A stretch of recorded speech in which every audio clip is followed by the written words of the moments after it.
Today special మడత కాజా. Hi అండి, ఈరోజు నేను ఒక మినీ వ్లాగ్ చేస్తున్నాను. ఈరోజు స్వీట్ రెసిపీ వచ్చేసి మడత కాజా. మడత కాజా దేంతో చేస్తారో తెలుసా మీకు? మైదా లేదా గోధుమ పిండితో చేస్తారు. నేను మాత్రం ఈరోజు మైదా తీసుకున్నాను 1 కప్. అందులో కొంచెం సోడా, కొంచెం సాల్ట్ వేసి, కొంచెం బాయిల్ చేసిన ఆయిల్ని వేసి బాగా కలుపుకోవాలి. ఆ తర్వాత దానిని చపాతీస్లా చేసుకోవాలి. అదే టైంలో 1 గ్లాస్ షుగర్ తీసుకొని అది స్టవ్ పైన పెట్టి 1/2 గ్లాస్ వాటర్ పోసి మరిగించుకోవాలి.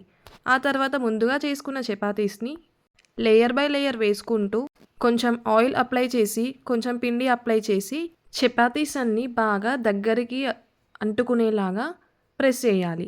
ఆ తర్వాత వీడియోలో చూపిస్తున్నట్టు ఆ పిండి చపాతీస్ని రోల్ చేసుకుంటూ నెమ్మదిగా దగ్గరికి అనాలి. చపాతీస్ విడిపోకుండా ఉండడానికి ఆయిల్ అప్లై చేయాలి. ఆ తర్వాత పీసెస్గా కట్ చేసుకొని వీడియోలో చూపిస్తున్నట్టు ఇలా ప్రెస్ చేసుకోవాలి. ఆయిల్ కొంచెం వేడెక్కాక అందులో మడత కాజా వేసుకొని గోల్డెన్ బ్రౌన్ వచ్చే వరకు వేగనివ్వాలి. ఆ తర్వాత షుగర్ సిరప్లో వేసి కొంచెం సేపు ఉంచి తీసిన తర్వాత మడత కాజా రెడీ అవుతుంది. ప్లేట్లో సర్వ్ చేసుకొని పిల్లలకి ఇస్తే వాళ్ళ రియాక్షన్ చూడండి ఒకసారి ఎలా ఉందో.